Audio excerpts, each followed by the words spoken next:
Welcome to Sandbox FOMO5 from Buro Happold. Each week we pick short snippets from our most recent episode for your listening pleasure.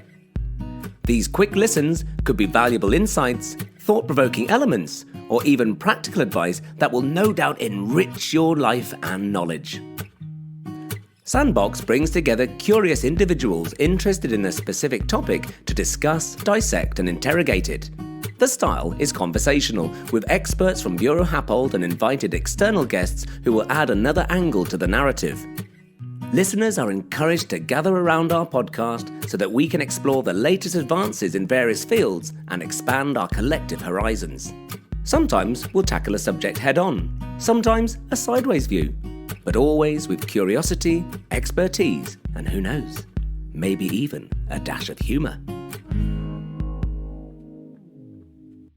So first of all, let's do a bit of scene setting, shall we? Why is resilience so important in terms of major infrastructure? It's a good question. There are very different definitions of what infrastructure is. And as we're talking about resilience here, also what resilience is. So I'd like to add that to the definition list, if I may. Yes, please do. We were discussing this podcast previously. I thought to myself, where has the word resilience come from? And I had a bit of a Google and was interested to find out that it was actually first used in the field of mechanics and as the ability of an object to return to its original state when it's been subjected to, say, an external force to produce a shape change without it breaking. It was then transformed into general English. It's been defined as the ability of a system or a society or indeed a region to react and absorb, adapt to, as well as recover from a disruptive event, however minor or major that may be, and recover hopefully rapidly and effectively. And then since then, and specifically since 2020, when COVID happened, the word infrastructure resilience has become very important and is the ability of a system-wide recovery after disasters happen. But importantly, infrastructure systems are very different to others. They are actually a very interdependent systems, i.e. the transport infrastructure, rail and road, the power, water and energy, all of these different types of infrastructure, they're all connected together and making its resilience more complex than it ordinarily would be for a simpler system. Thank you, Paula. And I'm going to come to you first. What do we need to be considering when talking about the resilience of infrastructure? There is a clear framework for how resilience is defined and considered. There are different dimensions to resilience, whether it's technical or it's organizational, social or economic. There are different properties to resilience, whether it's robustness, it's sort of rapidity or redundancy.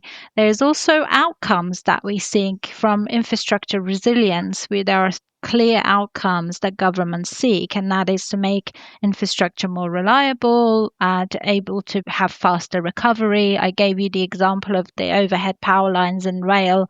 Asset operators are in the process of changing the materials so that it's not so affected by heat, for example, so that we have less and less disruption.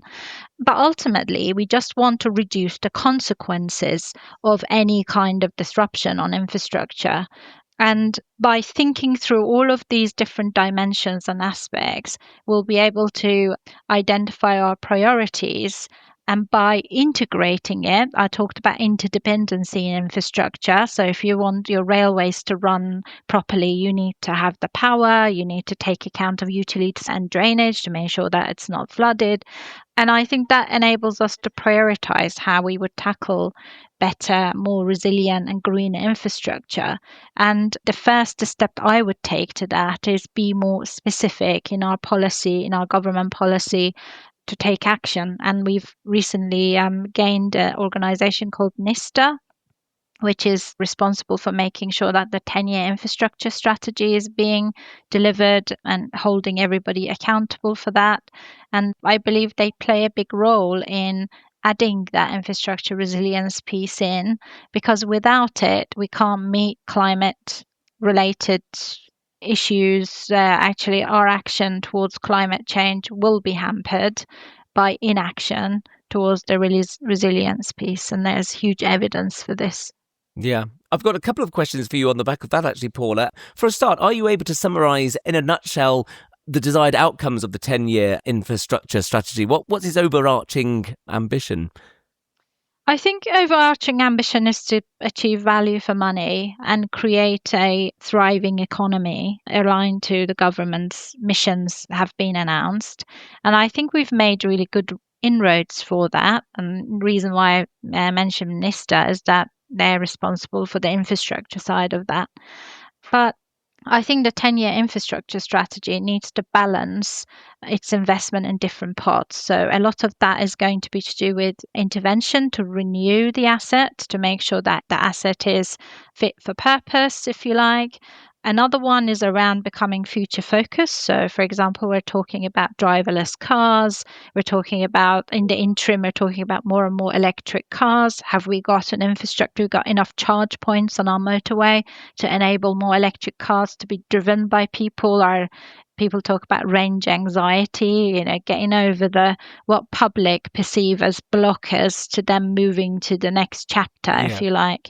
And thirdly, integration. And I think that's had probably the least amount of attention so far in infrastructure industry. And as looking at how do we integrate the needs of society, whether it's water, power, rail, road, transportation, or indeed information security and cyber into one place, and have that sort of one roadmap of how we're going to go from where we are, using the resources and the monies we've got to tackle the priorities that the country has. Yeah, and Paula, just one other thing, and you've referenced it there again, actually, is with the interdependence, and I totally see the logic of and the necessity for all infrastructure to be interdependent. Is there also a risk in that if one goes down, that will impact on the others? And how do we mitigate against that? Absolutely. That interdependency is very important when it comes to infrastructure, and it's unique as far as the infrastructure systems are concerned.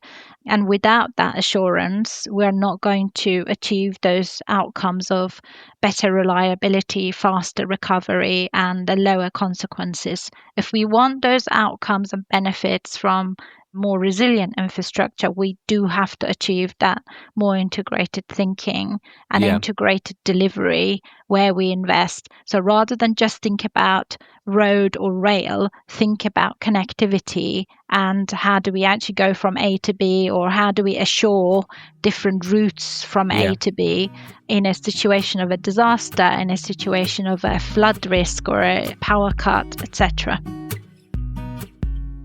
Well, I hope you enjoyed that quick dip into our last episode of Sandbox. Don't forget to subscribe to follow the show. You'll find Sandbox in all the usual places, including Apple Podcasts, Spotify, Buro Happold's YouTube channel, and on the Buro Happold website. What's more, if you want to join the conversation on X, known as Twitter to its old friends, use the hashtag BHSandbox. We'd love to hear from you on any of the topics discussed.